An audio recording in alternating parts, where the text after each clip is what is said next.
Oke, Bu Winda bisa langsung bicara Bu Winda ke Prof. Tere, soalnya saya nggak ngerti ininya, nggak bisa mengerti pertanyaannya. Halo, Mama Alais. Ya, halo. Nah, tolong bisa diceritakan karena saya nggak ngerti pertanyaan Ibu. Oh, oke. Daripada nanti salah Ya, menyampaikan. Iya. Iya, halo. ya, Ya, udah Uh, dengar. Enggak, jadi gini, Ales itu kan giginya masih bagus semua. Jadi setiap dia tanggal gantinya kan nggak benar. Yang pertama itu malang seperti sikat gigi. Itu yang pertama. Terus tanggal lagi sebelahnya itu numbuh. Saya pikir ya normal gitu. Dalam masa pertumbuhan belum maksimal itu di belakangnya, jadi arah ke belakang, Prof, itu numbuh lagi sehingga bikin gusinya Ales itu jadi besar. Waktu pertama sih ngeri gusinya itu gitu. Jadi sampai sekarang ya yang 2 jejer itu besar semua gitu. Makanya pas waktu saya bawa ke dokter gigi, nggak bisa dicabut ini Bu, ini paling nanti akan operasi, itu pun juga nunggu umur gitu. Ya, betul Bu. Jadi itu giginya itu tumbuh di tempat yang bukan tempatnya. Betul. Jadi jejer ke belakang arahnya. Ya, karena dia tumbuh di tempat yang bukan tempatnya, ya berarti harus ditunggu. Jadi itu mungkin begini. Karena pertumbuhan rahangnya itu tidak sama dengan pertumbuhan gigi. Jadi rahangnya itu tidak bisa tumbuh membesar, tapi giginya sudah keluar. Sehingga tidak punya tempat. Akhirnya dia tumbuhnya itu jejeran ke belakang. Itu ya. Nah, memang kalau kasus seperti itu, nanti nunggu anaknya agak kuat, ya, anaknya agak kuat dan tulangnya sudah lebih kompak, lebih kuat lagi. Nah, nanti akan ditarik itu, nggak apa-apa. Sudah ada cara. Saya sudah ada pasien yang seperti itu dan ternyata bisa ya. Tapi memang harus telaten, harus telaten. Dan itu nanti ada alatnya. Memang nanti bekerja sama dengan dokter bedah mulut dan dokter orto ya.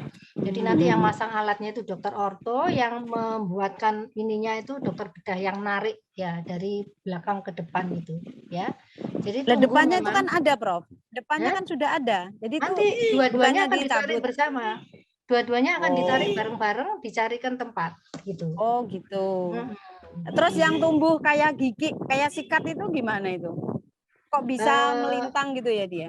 Iya, itu nanti juga akan ditarik juga. Jadi sekalian nanti kalau sudah tulangnya sudah tumbuh sempurna dan umurnya sudah cukup, dia sudah kuat artinya, nanti akan sekalian itu dikerjakan bersama dalam satu rahang. Gitu. Ya, dalam satu cuman rahang. Ini sih, kalau yang melintang kayak sikat itu dia semakin terdesak mengecil jadinya, karena kan dia di depan samping-samping itu tumbuh gigi, jadinya akhirnya mengecil.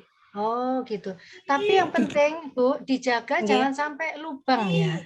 Itu aja. Oh iya, kalau Ales karena biasanya karena tumbuhnya itu seperti itu kan sulit mau menyikat, gitu kan?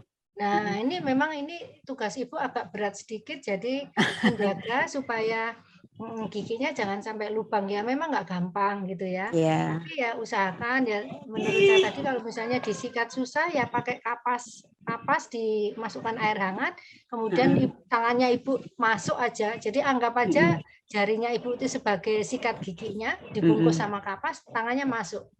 Masih bisa, Prof. Masih bisa saya sikatin. Ya? Anaknya kan juga seneng disikatin, seneng dibersihin, seneng gitu. Bagus ya gitu. Oke. Terima kasih ya, Prof. Ya, sama-sama. Selamat sore. Ya, sore. Terima kasih. Akhirnya ya pertanyaan terakhir udah terjawab. Terima kasih Profesor Tere untuk kehadirannya. Kita semua ini kayaknya mereka sangat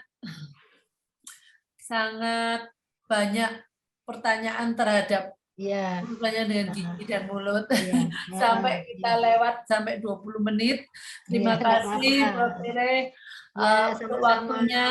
Dan Ya. yang paling penting saya tuh mikir ya dari tadi tuh, wah, kalau saya tuh kumur ya kenapa? Saya tuh baru tahu kalau saya kumur pakai air inilah ya, ngapain Iya. pakai air biasa ya.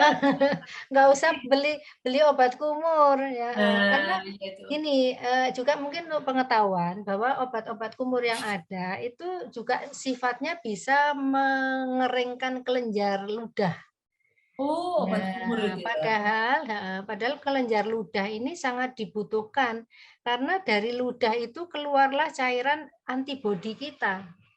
Jadi kalau kelenjar ludah kita kering ya, itu antibodi mulut ini berkurang. Nah, Oh. akibatnya bakterinya akan berkembang lebih banyak. Makanya obat kumur itu jangan dipakai berlebihan. Saya ini orang yang nggak pernah pakai obat kumur. Dulu Oke. nggak pernah pakai obat kumur, sampai sekarang juga nggak pernah pakai. Karena saya memang nggak suka ya, karena menyebabkan kering di mulut tadi, mengganggu. Oh iya Lebih ya. baik sikat gigi aja yang bersih, kemudian dikumur air biasa. Nah, sekarang kalau sudah ada air ini, air Dr. Water, apalagi Unity ini yang ada hidrogennya, ini lebih bagus lagi. Sudah pakai ini aja, sudah. Kan Ya. toh ini diisi air, nanti langsung bisa dipakai. Diisi air bisa langsung dipakai, seperti itu. Oke, ya. Ya. Memang benar sekali. Saya juga baru Mm-mm. baru nggak Mm-mm. kenapa cuma buat minum gitu ya. Iya, betul. Heeh. Hasilnya Makasih, obat kumur. makasih Prof. Tere. Ya, Untuk orang sama-sama. tua yang mau ingin mempunyai dokter water Unity bisa menghubungi Mata Hati atau bagian admin, nanti kita bantu untuk pengadaannya. Saya berikan informasi terkait dengan ini apa Dr. Water Unity. Terima kasih Prof. Tere Ya, sama-sama. waktunya. Maaf saya nggak bisa Ya, memperlihatkan wajah eh, saya. kita berharap bisa ketemu lagi Prof. Tere di Ya, kesempatan ya, yang terima lain. Terima kasih. kasih banyak Prof. Mudah-mudahan Tere. Ya, bermanfaat. Ya, ya. terima kasih. Tuhan Ya, berkati. ya, Sama-sama. sama-sama. Terima kasih banyak, Prof. Selamat sore, selamat berakhir pekan. Untuk orang Amin. tua yang lain, mungkin kita senang sekali ya. Sesi ini benar-benar, wah, banyak pengetahuan informasi mengenai mulut dan gigi. Dan akhirnya dengan kumur-kumur juga ini, dengan Dr. Water, akhirnya kita juga ada masukan yang sangat luar biasa karena kita melakukan tiap hari pakai air biasa atau air mineral. Kenapa? Kalau kita punya Unity yang bisa menggantikan air berkumur-kumur, obat kumur, ya lebih bagus lah. Kita jadi untuk air Dr. Water nggak cuma untuk diminum, diinhalasi, ditambah lagi satu lagi untuk berkumur. Dok, sebenarnya saya ada pertanyaan satu, Dok. Saya Ya. lupa. Ini dari Dokter Ali Sanja, Dokter Ali. Dokter Ali mau menanyakan langsung atau saya menanyakan mengenai air ozon untuk kesehatan gigi. Karena kan untuk cleansing ini Unity kan menghasilkan air ozon. Nah, itu air ozon kalau umpamanya untuk apakah ada bisa untuk kesehatan gigi kalau untuk yang air ozonnya? Ini bicara teori dulu ya. Oh, iya iya iya. Bicara teori dulu sebelum masuk ke praktek ya. Ozon itu kan sebenarnya kan dia adalah oksigen ya. Jadi oksigen ya, onasen ya. Artinya memang onasen itu dibutuhkan sih oleh tubuh karena dia sifatnya dia memang bisa menghancurkan terutama bakteri-bakteri ya, dinding-dinding bakteri itu akan dipecah sama onasen tadi ya karena dia bisa menghancurkan. Jadi kalau untuk antibakteri dan sebagainya dia bagus ya. Jadi untuk membersihkan. Tapi ingat dalam proses metabolisme atau dalam sistem mekanisme tubuh ya, onasen ini bagaikan pedang bermata dua. Dia begini, dia memang dibutuhkan karena di dalam kondisi-kondisi dia diperlukan untuk mengeliminasi suatu zat-zat asing, dia akan keluar. Jadi tubuh ini punya suatu mekanisme di mana kalau misalnya tubuh ini terjejas atau terinfeksi suatu zat asing, maka tubuh itu akan mengeluarkan onasen tadi juga. nitric oxide ya, atau yang kita sebut sebagai itu ya. Dan Iya. dia sifatnya itu adalah menghancurkan atau mengeliminasi zat-zat asing tadi. Itu tujuan tubuh ya, supaya tubuh tidak menjadi terinfeksi. Nah, tapi setelah itu harus berhenti. Karena kalau terus-menerus dia akan menghancurkan terus-menerus. Akhirnya kalau bakterinya sudah selesai dihancurkan tapi onasenya tidak segera di-stop, yang dihancurkan yang lain nanti, sel-sel tubuh kita sendiri. Nah, jadi penggunaannya boleh ya, tapi harus ada cut off-nya. Artinya harus ada waktu di mana harus stop. Itu cara penggunaannya ya. Jadi bukan terus-menerus seperti kalau kita minum air Dr. Water hidrogen tadi, beda. Oke. Gitu ya. Jadi ada waktunya. Kalau sedangkan yang sifat ozon tadi itu harus ada dosis yang diberikan, kemudian ada jangka waktu yang diberikan. Jadi seperti itu. Oke, ya, terima kasih Prof. Tere. Saya sampai menunda satu pertanyaan lagi. Oke, terima kasih Prof. Tere. Selamat sore. Sama-sama. Sampai Ya, ketemu selamat sore. kembali. Ya. Sampai jumpa ya. Sampai jumpa. Ya. Ya. Mari sampai jumpa Mari, semuanya. ya. Sampai jumpa. Terima kasih semuanya. Kita udah jam 4:30.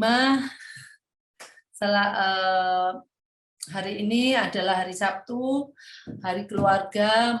Walaupun yang mau saya sampaikan, tetaplah berada di rumah pada masa ini, jangan keluar rumah, dan keep safe, itu tetaplah aman, jangan kita mengambil resiko, karena saat-saat ini kita butuh perlindungan yang benar-benar dari segala, dari Dr. Water untuk kesehatan imun kita yang tadi dibicarakan oleh Profesor Tere, dan juga kemarin kita sudah juga memberikan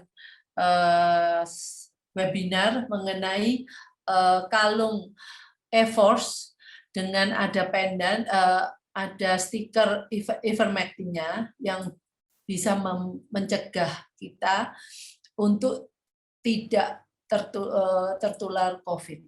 Ya, itu semua usaha kita supaya kita bisa tetap aman dan tidak terkena COVID. Oke, terima kasih semuanya. Terima kasih telah ikut bergabung di acara kita ini sore hari ini. Selamat sore, selamat berakhir pekan. Tinggallah di rumah saja. Oke, selamat.